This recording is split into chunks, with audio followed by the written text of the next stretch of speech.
Hostia, ese no es el Simo. ¡Simo! ¡Hombre, Marco! Tú no tenías que estar haciendo un cagazo de historia. ¿Qué vas? Todavía me quedan un par de días. Hostia, pero ¿hasta cuándo tenías para entregarlo, tío?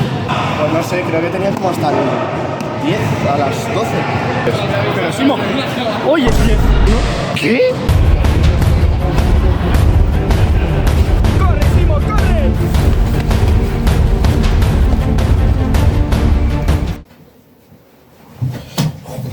No me da tiempo, no me da tiempo, no me da tiempo. Oh, hola. Historia.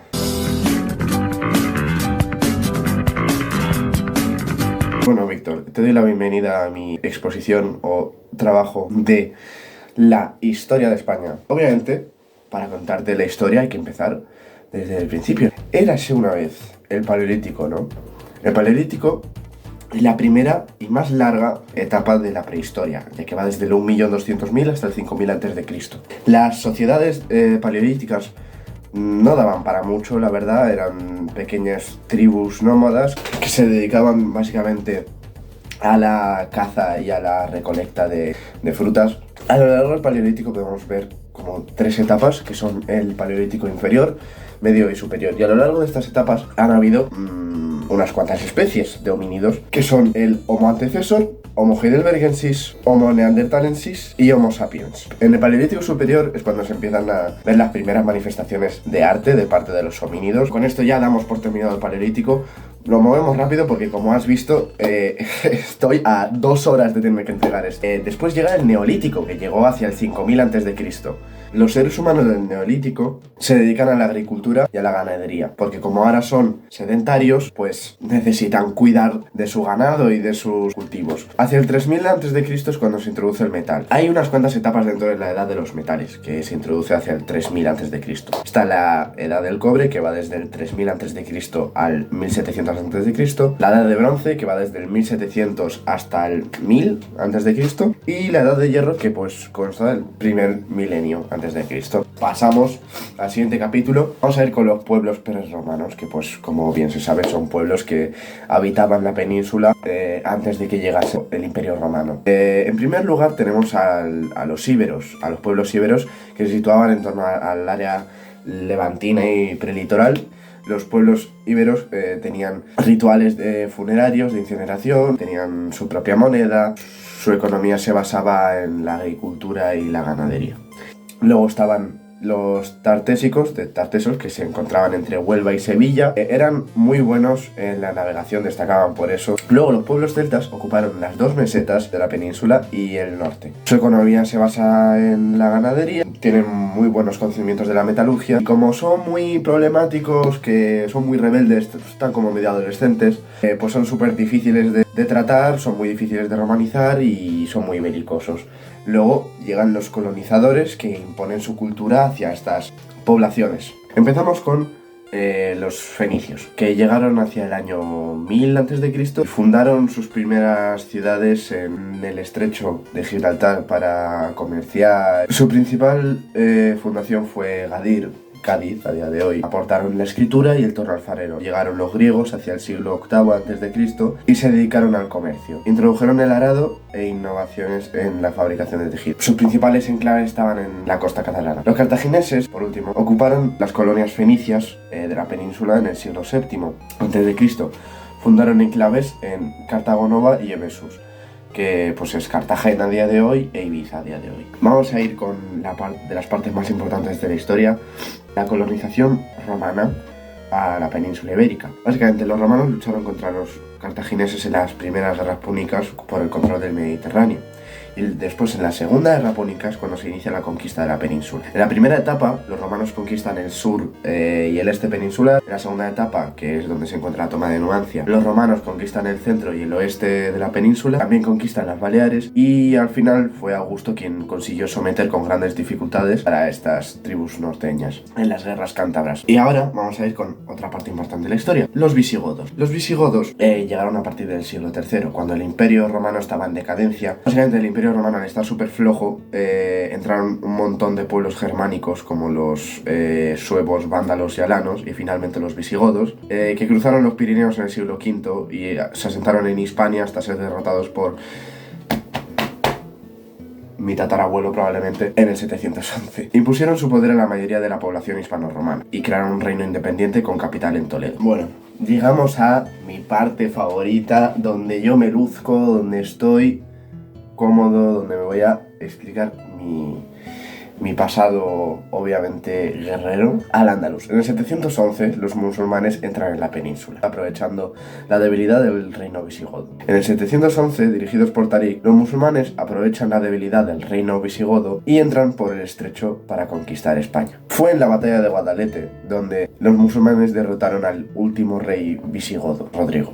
Tarik y su sucesor, Muza, conquistaron casi toda la península, atravesaron los Pirineos, pero fueron frenados por los gabachos en la batalla de Poitiers. Llamaron a España al Andalus y la convirtieron en un califato islámico. Llega la época del Emirato dependiente, que consta desde el 711 hasta el 756. El emir, que pertenecía, porque aquí hay un chisme que flipa, el emir, que pertenecía a la dinastía de los omeyas, dependía del califa de Damasco, pero a mediados del siglo VIII los omeyas fueron destituidos, echados por completo del poder por los abasíes. Cuestión que Abderramán I consiguió escapar y se refugió en Al-Ándalus. Y claro, llega al Andalus y la gente dice, hostia, es el emir, ¿sabes? Tenemos que ponerte a ti como nuestro líder. Entonces, Abderramán I se proclama emir y rompió los vínculos políticos con el califa de Damasco, inaugurando la época del califato de Córdoba, el califato independiente, desde el 756 hasta el 929. Córdoba se convierte en la capital de Al-Ándalus. En el año 929, el emir Abderramán III se proclama califa, asumiendo así el poder religioso junto con el político. Se inaugura el califato de Córdoba, y aquí pues es la época de esplendor de Al-Ándalus. El califato pues se desintegraría en torno al año 1031 por las luchas internas y el debilitamiento del poder del califa, así que en el 1031 Al-Ándalus se desintegra y se rompe en varias piezas, en taifas, gobernados por jefes militares. Algunas taifas alcanzaron cierta prosperidad, pero eran muy débiles y, claro, entre eso y los conflictos internos que tenían, pues no podían resistir los ataques cristianos. Para evitarlo, las taifas decían, vale, te pago, por favor no me ataques, y decían los cristianos, vale, te acepto las parias, pero te voy a seguir conquistando. Y así fue como los cristianos siguieron su reconquista. Cuando Alfonso VI de Castilla conquistó Toledo en el 1085, los reyes taifas pidieron ayuda a los almorávides. Que aquí se viene una... Bueno, los almorávides detuvieron el avance cristiano, unificaron al Andalus, pero después hubo una decadencia en los almorávides y de nuevo se rompió en taifas. Y llegaron los almohades, invaden España, reunifican al Andalus de nuevo y los cristianos pues dan un paso importante al ocupar todo el valle del Guadalquivir. Vale, a lo que me quería referir con esto, porque me acabo de dar cuenta de que no lo he dicho mientras editaba, me refería a las batallas de las Navas de Tolosa en el 1212. Sí, perdón por las molestias.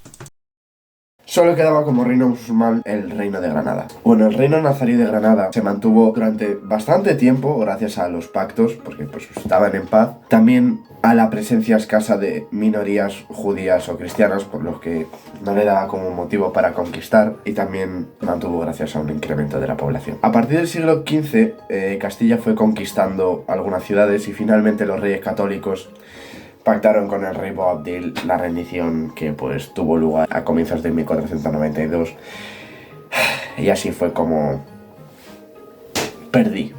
Vamos a viajar un poquito al pasado para entrar en contexto, porque hemos hablado de los musulmanes, pero tenemos que hablar también sobre los núcleos cristianos que pues se mantuvieron libres de la dominación musulmana. El primer núcleo de resistencia cristiana que se creó fue el de los astures, liderados por Don Pelayo. Ganaron la batalla de Covadonga en el año 722 y pues de ahí se traslada la capital Astur a León y se funda el reino leonés.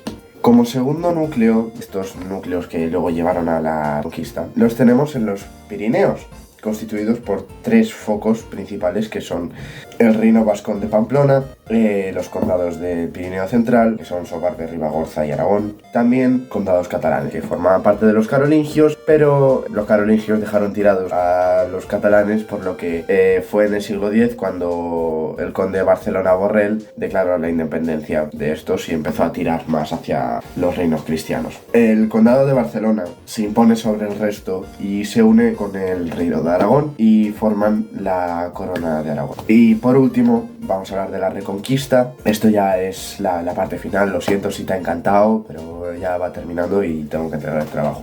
Se producen varias etapas. La primera es la etapa de formación de los núcleos de resistencia. Se limitan a ocupar tierras deshabitadas.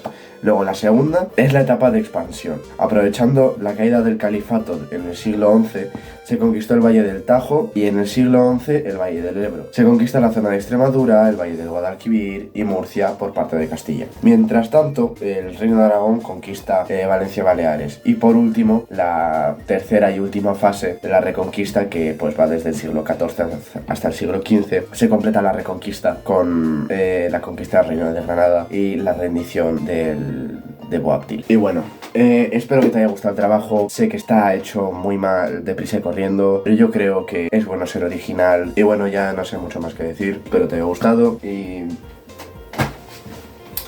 por favor, apruébame.